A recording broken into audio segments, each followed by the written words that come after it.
Bien le bonjour et bienvenue en une autre revue très spéciale. Et ce soir, nous avons le Warren Pocket Thorner de DX9, qui est évidemment une représentation mini légende de Snarl des Dinobots.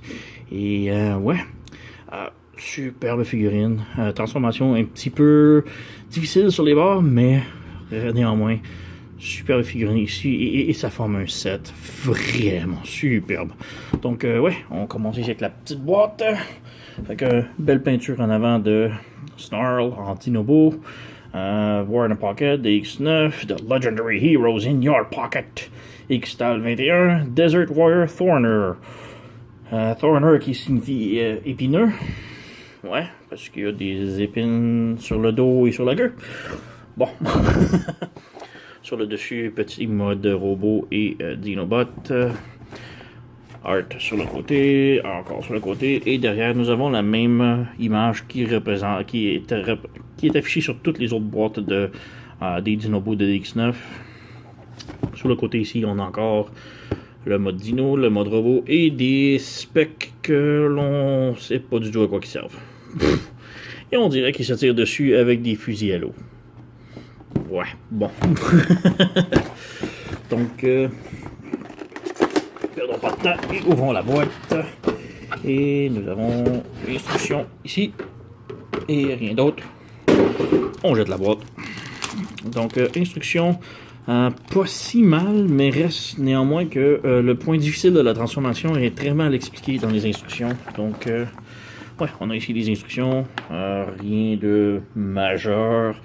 Mais plutôt, comme je dis, ces deux steps-là, ici, dans les instructions, c'est vraiment difficile à faire en mode en transformation. Et ici, c'est pas très bien dit. Même chose, ben, dans le fond, toutes les steps ici jusqu'à la fin, jusqu'à séparation des ailes. Donc, ouais, c'est quand même pas super bien fait. Mal expliqué, plutôt. Donc, ouais, on met ça de côté et on revient à la boîte. Donc, rien ici. On a tout d'abord les armes de Snarl. Un petit focus. Ouais. Donc, épée et fusil quand même bien fait.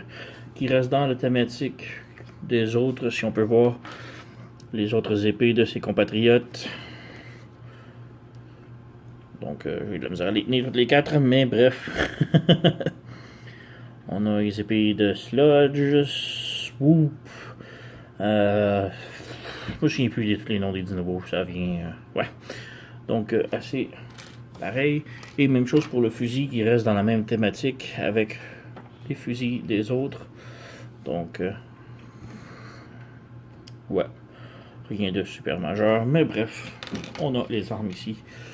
Et le plat de résistance, on a Thorner ou Snarl ici en mode Dinobo qui est vraiment beau, vraiment superbe pièce. Donc ouais, il n'y a pas grand chose à dire le mode. Il feel vraiment lourd un peu, mais il n'y a aucune pièce de die-cast de métal à l'intérieur. Donc ouais. Articulation, le cou ici peut baisser, mais ça fait un trou assez laid. La mâchoire peut s'ouvrir et se fermer. Les pattes en avant peuvent pivoter. Sont sur un ball joint, donc un petit peu d'écart.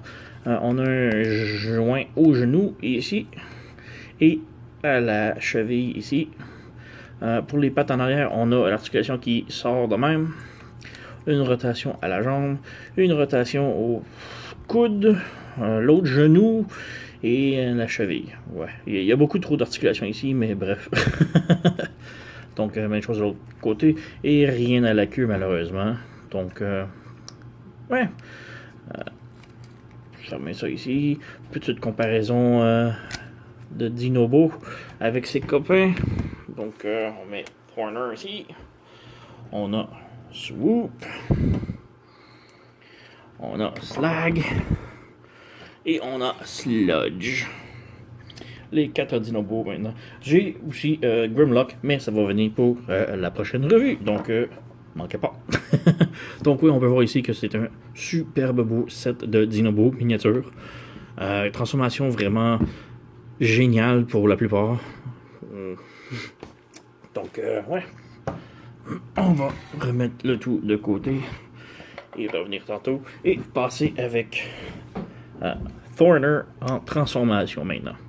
Donc ouais, transformation pour débuter, il faut séparer la tête et les qui forment les jambes. Donc on sépare comme cela. On ouvre la tête jusqu'au complet ici, qui forme aussi le dessous de la bédaine, maintenant, si on peut dire. On pivote sur le côté ici, des deux côtés, comme cela.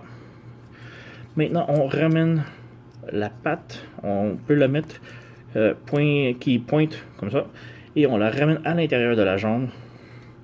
On ramène la tête vers l'intérieur comme ça, et on ferme le dessous de la bédaine comme ça. Ensuite, on fait pivoter la jambe de l'autre côté, et nous avons une jambe complète. On refait la même chose de l'autre côté. On met la patte qui pointe, on la rentre de l'intérieur, on la fait pivoter comme cela. On rentre le cou comme ça, on pivote encore et on ferme la bédaine du dinosaure comme ça. Et tout ce qu'il nous reste à faire, c'est de pivoter la jambe de l'autre côté. Donc on a les jambes de fait. Prochaine étape, on prend la taille et on la pivote de l'autre côté. Comme cela. Maintenant, le bout difficile. On peut commencer par les bras avant le bout difficile. On ouvre les bras comme ça. On rentre la patte arrière comme cela. Et on ferme le pied. Et on pivote le poignet comme cela. On commence de l'autre côté. On ferme le pied au complet comme ça. Et on pivote le poing de l'autre côté. Donc, on a les bras de fait, les jambes de fait. Et maintenant, on passe à la partie difficile. Tout d'abord, on lève ça ici un tout petit peu. C'est pas mal le maximum que ça peut aller, là. Sur le côté ici, on vient écarter un petit peu et on ouvre la poitrine vers l'avant comme cela. C'est vraiment pas beaucoup. C'est une toute petite affaire, mais ça va faire toute une différence tantôt. Donc, on a pivoté ça ici. On peut refermer un petit peu le capot pour nous donner du jeu en arrière. Et maintenant, il faut séparer la queue en deux, qui est très très très difficile, si je peux me permettre avec un petit outil. Voilà, ce sont des gros pegs et c'est très difficile. Donc la queue peut s'ouvrir à peu près comme cela au maximum pour débuter. Il faut venir ici en arrière et agripper cette pièce-là qui est très pointue. Faites attention à vos doigts, ça fait bobo. Et juste la pivoter comme cela. On peut la fermer. Et on la fait pivoter maintenant comme cela. Ça fait un petit pointu ici. C'est ça qu'on veut. Donc on fait ici, on prend la pièce, on la fait pivoter vers l'intérieur. On ferme le pointu ici. On ouvre la queue au courant complet. Et on reprend la pièce et on la fait repivoter comme cela. C'est le bout difficile. Donc un coup qu'on a passé ça, le reste est quand même très bien. Donc on lève ça ici. On ramène le tout vers le bas. On ramène vers le haut. Et juste avant, on a la tête qui est cachée à l'intérieur ici. On ouvre ça ici. Et la tête, malheureusement, elle reste prise assez facilement. Donc, juste l'aider un petit peu.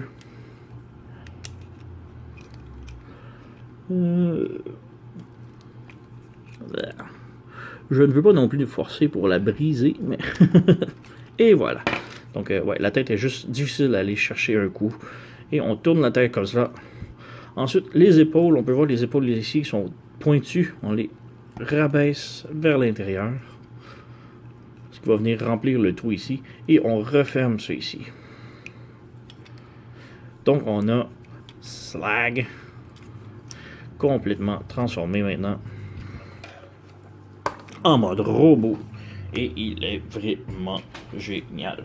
Donc on peut peut-être lui redonner ses armes. Fusil ici. Épée ici. Voilà. Donc ouais, Slag en mode robot. Qui est vraiment superbe. Peut-être articulation, la tête est sur un pivot qui ne va que gauche et droite. Les bras sont sur un pivot ici et un autre pivot ici. On a un swivel en haut du coude et un pivot ici au coude. On a aussi une articulation au poignet qui monte de haut et en bas, mais c'est surtout pour la transformation, mais ça compte pareil. On a articulation à la taille ici. On a les ball joints aux jambes qui donnent la split complet. Et il y a tellement de grosses bottes que j'insinue que oui, bien sûr, on peut faire le coup de karatéka. Et ouais, on peut voir aussi le joint. Le joint de la jambe qui descend au moindre vibration. Donc ouais, c'est pas le joint le plus solide. Mais malheureusement, c'est un petit problème qui est récurrent sur tout le reste des figurines, que les ball joints des jambes sont pas super solides. Donc rien qu'un petit peu de vernis à ongles ne peut pas fixer le tout. Donc ouais, ball joint pour la jambe qui mène le pied 90 degrés en avant, 90 degrés en arrière. On a un pivot en haut de la cuisse et un genou qui fait 90 degrés. Malheureusement, on n'a rien pour les pieds. C'est dommage être sûr, mais on a aussi un petit joint ici sur le côté du genou que j'aime pas tellement, mais ça fait partie de la transformation, donc on fait avec. Donc, et voilà, Snarl en mode robot. Petite comparaison avec ses amis en mode robot, peut-être. Donc, commençons avec Snarl, Slag, Sludge, et nous avons Swoop juste ici. Donc, on a les 4 petits Dinobots complets. Il manque bien sûr, comme je disais, Grimlock, mais Grimlock est dans ma prochaine revue, donc ne manquez pas. Donc, on peut voir ici que ça fait un superbe beau set de Dinobots ensemble. Toutes les tailles sont vraiment parfaites ensemble. Il n'y a rien vraiment à dire de plus. C'est un set de DX qui sont vraiment faites. Des miracles avec cette ligne de Dinobots de DX9 War in a Pocket. Donc, ouais, pour les intéressés, je suis entièrement satisfait et je vous recommande fortement de vous les procurer.